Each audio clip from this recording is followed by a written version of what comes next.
안녕하세요. 리노TV 리치노마드입니다. 지난번 영상에서 제가 그 메커인프라 7년 반 동안 운영했던 거, 복리의 효과를 보여드렸었는데요. 이런 복리 효과를 활용을 해서, 우리 아이들에게 뭔가 조금 경제적인 자유를 만드는 어떤 구조를 조금 빨리 만들어줄 수 있는 방법이 없나. 그 얘기를 한번 해볼까 합니다. 쉽게 얘기해서 증여 얘기인데요.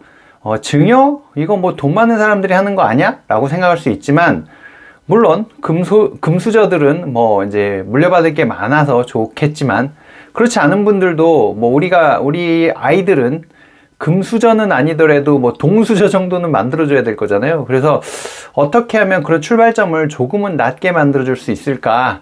이런 생각을 한번 해봤습니다. 그 구조를 한번 짜는 방법을 한번 같이 얘기해 보겠습니다. 나는 금수저는 아니지만 내 자식은 좀 더 여유있게 살길 바라는 게 이제 모든 부모의 마음일 거고요.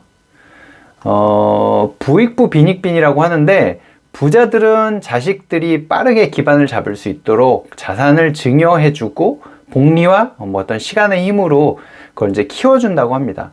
보면 우리가 가끔 미성년자들, 아주 어린 애들이 무슨 집을 몇 채를 갖고 있고 이런 기사를 보면서 조금 열받을 때가 있는데요. 이제 이런 게 어렸을 때부터 물려줘야 이 자산이 커지는 힘이 또 있어서 이런 부분을 감안한 것들이 아닌가 싶습니다. 이제 우리 아이들이 독립을 하게 될 때, 결혼을 하거나 독립을 하게 될 때 전셋집이라도 마련할 돈을 좀 보태주고 싶은 게 부모의 마음일 텐데요. 한 2, 3억이라도 좀 만들어줘야 될 텐데, 물론 요새 집값이 워낙 비싸서 이거 갖고는 어지간한 집을 구하기 쉽지는 않은데, 그래도 얼마라도 다만 보태주고 싶은 게 부모의 마음일 거고요. 그럴 때를 대비해서 이런 방법을 써보는 건 어떨까요? 물론 투입 금액이 2, 3억이라는 얘기가 아니고요. 아주 적은 금액으로 시작을 해서 불리는 과정을 말씀을 드리는 겁니다. 자녀에게 합법적으로 증여하는 과정을 한번 같이 얘기를 해볼까 합니다. 증여세 면제 한도는 아마 들어보셨을 겁니다. 미성년자는요, 2천만 원, 그리고 성년이 되면 5천만 원까지, 이게 이제 10년 동안이거든요. 10년에 2천만 원, 5천만 원이고요. 이제 배우자한테는 6억까지 되는데, 이제 이 미성년자 2천만 원, 성년일 때 5천만 원을 활용해서 이제 구조를 만들려고 합니다.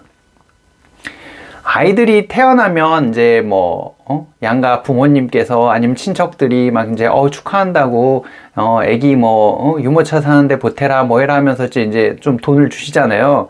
이런 거 잘 모아놓고 돌잔치 할 때 금반지나 이제 돈을 받기도 하고, 또 명절에 세뱃돈도 받고 용돈도 받고 하는 것들 있잖아요. 이제 이런 거 좀 잘 모아서 좀 굴려주는 방법을 얘기를 해보고자 합니다. 요즘 학원비 어마어마하게 들어가는데요. 저희도 애가 둘인데 한 달에 200만 원 넘는 학원비가 들어갑니다. 이걸 아껴서 차라리 뭔가를 만들어주는 게 낫지 않을까 하는 생각을 저도 늘 하는데요. 그 방법을 한번 시뮬레이션을 해보도록 하겠습니다. 일단은 먼저 증여 신고를 먼저 해야 되는데요. 증여 신고 복잡한 거 아니야? 라고 생각하실 수 있지만, 그 국세청에서 하는 홈택스에 들어가시면 아래쪽에 보시면은 현금 증여 간편 신고라고 되어 있습니다. 여기 들어가면은 은행에 송금해 놓고 그 송금 내용 나온 거 있잖아요. 그 화면 캡처해서 첨부해 갖고 그냥 등록하면 되거든요. 굉장히 간단합니다. 그래서 이게 제대로 된 게 맞아? 할 정도로 간단한데, 그렇게 해놓고 이제 10년 동안 잊으시면 됩니다. 언제 신고했는지 잘 적어 놓으셨다가 10년 뒤에 이제 또 써먹을 거거든요. 그렇게 하는 방식으로 이제 증여 신고를 하시면 되고요. 합법적인 신고를 다 하는 거니까. 네. 한번 이제 그렇게 했을 때 시뮬레이션을 한번 해보겠습니다. 이제 그나마 조금 자금의 여유가 있는 분들의 경우일 텐데요. 애가 태어나면 먼저 증권사에 가서, 은행에 가서 계좌를 개설을 합니다. 주민등록 등본 하나만 들고 가면 금방 해주니까, 이제 본인 신분증하고 해주니까 일단 개설을 하고요. 2천만 원을 증여를 합니다. 물론 이제 소소하게 중간중간에 받는 것들 몇만 원, 10만 원 이런 거는 그냥 증여 신고 없이 그냥 넘기셔도 되고요. 이렇게 이제 큰 돈이 들어갈 때는 증여 신고를 하시는 게, 나중에 아이가 자라서 집을 얻고 이럴 때 자금 출처 조사하고 이럴 때 이거 증여받은 거예요 해버리면 심플해지니까, 이제 그럴 때를 대비해서 하는 거죠. 태어나면 계좌 개설해서 2천만 원 주고 10년 뒤에 또 2천만 원을 또 줍니다. 열심히 모아서. 그 다음에 20살, 이제 만 20살이죠. 성년이 되면 5천만 원을 증여한다고 가정을 한번 해보겠습니다. 위쪽에 있는 표는 이제 한 7% 정도를 수익률을 냈다. 연평균 수익률이 7% 정도다라고 가정을 했을 텐데요. 초년도에 2천, 11년 차가 됐을 때 2천, 뭐 마지막에 5천 더해서 하면은 30년, 그러니까 30살쯤 됐을 때 이제 뭐 결혼을 할래요? 뭐 이렇게 아니면 저 독립할래요? 이렇게 되면 한 3억 8,800 정도, 3억 1,800 정도의 금액이 만들어집니다. 대단하죠? 9천만 원, 원금은 9천만 원인데 3억이 넘어갔어요. 7% 그거 쉽지 않을 것 같은데, 그래요? 그러면 5% 갖고 한번 해보겠습니다. 이게 이제 복리의 힘인데요. 5% 그거 갖고 얼마나 불겠어? 라고 하지만, 이 5%를 가정을 해보면, 30년이 되면 2억 1,600 정도 됩니다. 한 2억 나오는 거죠.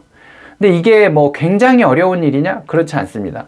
뭐 이제 미국의 다우존스 지수나 S&P 500의 뭐 이제 평균 상승률 뭐 이런 거 저런 거 따져보면 10% 넘거든요. 뭐 이제 몇 년, 뭐 20년 이렇게 평균 내보면.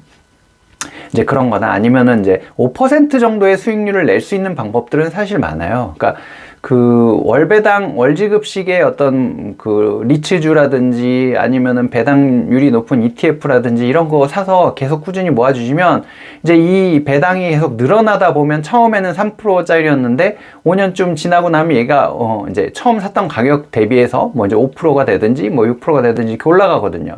이제 그런 걸 잘 선택해서 해놓으면 지금 30년 평균 5%의 수익률은 굉장히 막 무리한 숫자는 아니니까 어떤 때는 10% 올라가는 때도 있고 어떤 때는 마이너스일 때도 있고 하지만 5%의 수익률은 그렇게 어려운 숫자는 아닙니다.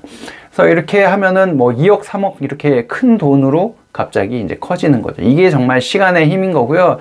이걸 만약에 지금 연복리로 계산을 한 건데 월복리로 하면 아마 금액이 조금 더 커질 수 있을 겁니다. 뭐 그렇게 어마어마하게 커지진 않겠지만 하여튼 제가 계속 말씀드리는 게 복리와 시간의 마법을 활용하십시오 라고 하는데요.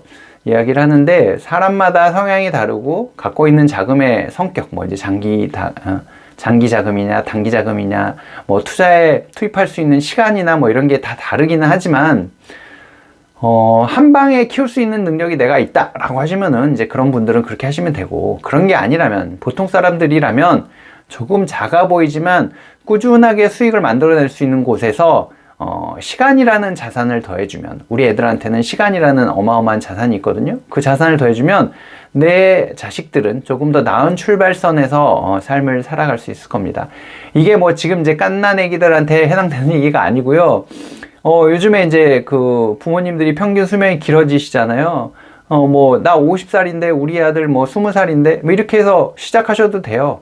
이제 뭐 그때는 성년이니까 10년에 5천만 원씩 주면서 아까 저런 형태로 하면 나중에 20년 30년 뒤에는 더 큰 금액이 되어 있겠죠. 이제 본인이 잘 굴려야 되겠지만 하여튼 이제 그런 구조를 만들어 보시라는 얘기를 말씀을 드린 겁니다.